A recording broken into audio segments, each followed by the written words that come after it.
However, that blue represents millions of dollars and countless jobs. And it's sort of comical how you think that you've made a choice that exempts you from the fashion industry when in fact you're wearing a sweater that was selected for you by the people in this room from a pile of stuff. Oh, I'm sorry. Don't mind me. I'm just watching Miranda Priestley be a fucking icon. All right, everyone, gird your loins.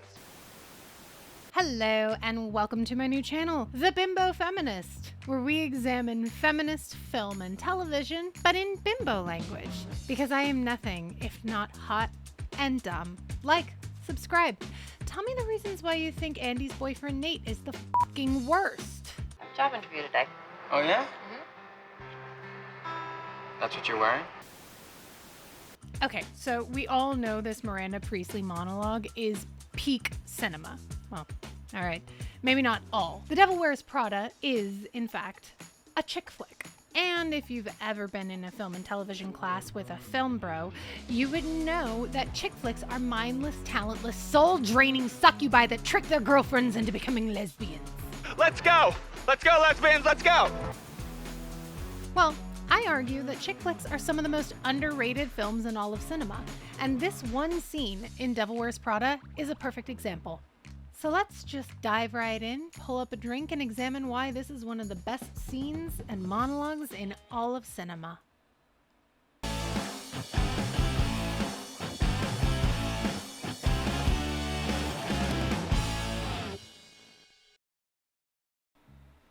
For Devil Wears Prada, we made a Cosmopolitan as a double, 2 ounces of vodka, 1 ounce triple sec, ½ ounce lime juice, ½ ounce cranberry juice. The Cosmo is an iconic drink commonly associated with high-powered women, sophistication, and bold feminine energy, aka girl bossing. First off, let's just talk the costuming. You have no style or sense of fashion. I think that depends on what you're... No. That wasn't a question. There is a reason that this movie got nominated for costume design at the Oscars. So aside from the absolutely fabulous gown in discussion, it's important to note what the characters are each wearing. Andy here is clad in blue. That sweater is not just blue. It's not turquoise. It's not lapis. It's actually cerulean. Blue is often used to hearken viewers back to innocent and pious characters relating to figures like the Virgin Mary. And Little Miss Cerulean's sweater here is in her sweet stage before the evil fashion corruption. So in this sense, she is in fact a fashion virgin. You know, I'm still learning about this stuff and, This stuff? Miranda, on the other hand, is wearing a gold metallic cardigan. Gold is often associated with wealth and power, and this is no different, even down to the sequins on the cardigan looking like gold coins. But even more important than that, beneath it, she's wearing black. Why? Because she is the force of antagonism in this scene.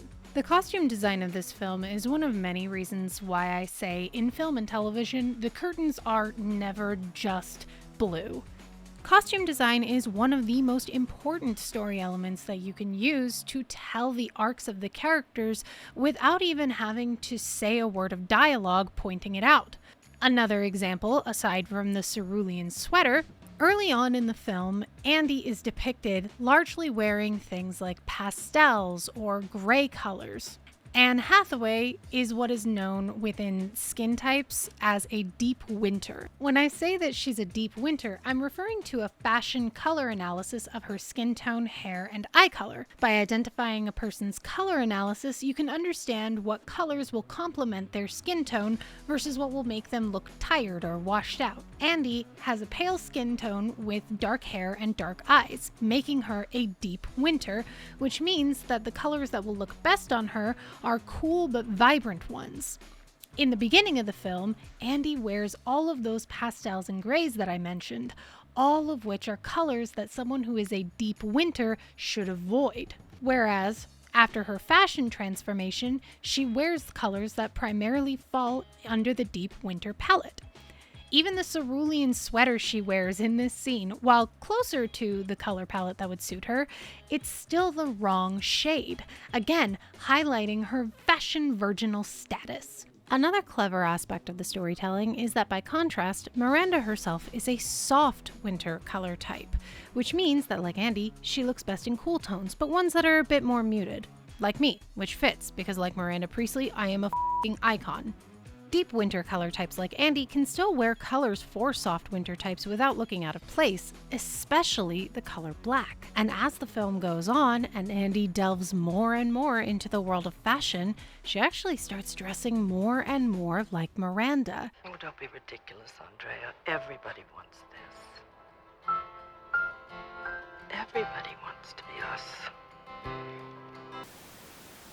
Even in her final outfit of the film, it's just the littlest bit like Miranda's in the cerulean sweater scene, only, much less elegant and far more down to earth in style, highlighting that while Andy is going back to her values, she still carries with her the confidence that working for Miranda gave her. So, well, yeah, maybe the color blue was just something that the writer threw out while writing the script without thinking too hard about it. But for the costume designers, that blue meant something to the story. That blue represents millions of dollars and countless jobs. And they highlighted it to give it even more of an impact. This is why costume design is so important. And this is why the blue sweater is never just a blue sweater. It's actually cerulean. And this is why it matters so much that Miranda, Andy's perfect foil, and our force of antagonism is wearing black. When Devil Wears Prada came out, people were heavily debating who the villain in this movie is. And I would argue that there really is no villain. Except Nate. You got a job at a fashion magazine? Mm-hmm. What was it, a phone interview? Oh, wow. Fuck you, Nate. But there are forces of antagonism within this film.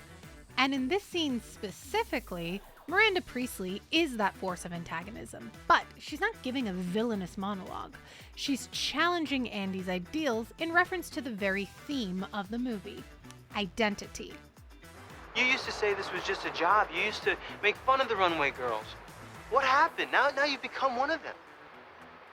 That's absurd. I've said before that theme is want versus need, with want being the plot and need being the lessons they learned along the way. And honestly, that's an oversimplification, or an over-bimboification. Theme is basically an overall question that the film is asking, for which characters have opposing views. In the case of Devil Wears Prada, the theme is identity, and the different viewpoints that Andy and Miranda have on the subject. I never thought I would say this, Andre. But I see a great deal of myself in you. By snarking about the looks of the belts, Andy wasn't just disrespecting what Miranda does, she was disrespecting who Miranda is to her core.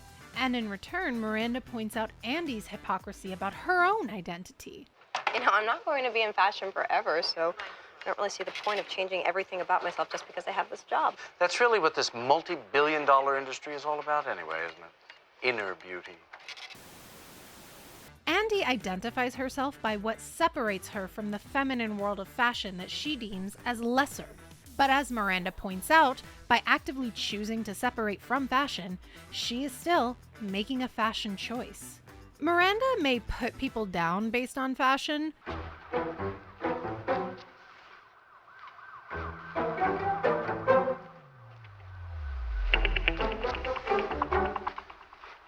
That's all. but she doesn't act like she's above the fashion world, whereas Andy does, which is why Miranda is the perfect foil for our protagonist. This moment is a perfect scene within a perfect film that has no flaws. Except Nate. I wouldn't care if you were out there pole dancing all night, as long as you did it with a little integrity. F you, Nate. Oh, you're still here? The video's over. It's done. Unless you forgot to like and subscribe. Don't make Miranda Priestley disappointed in you. That's all.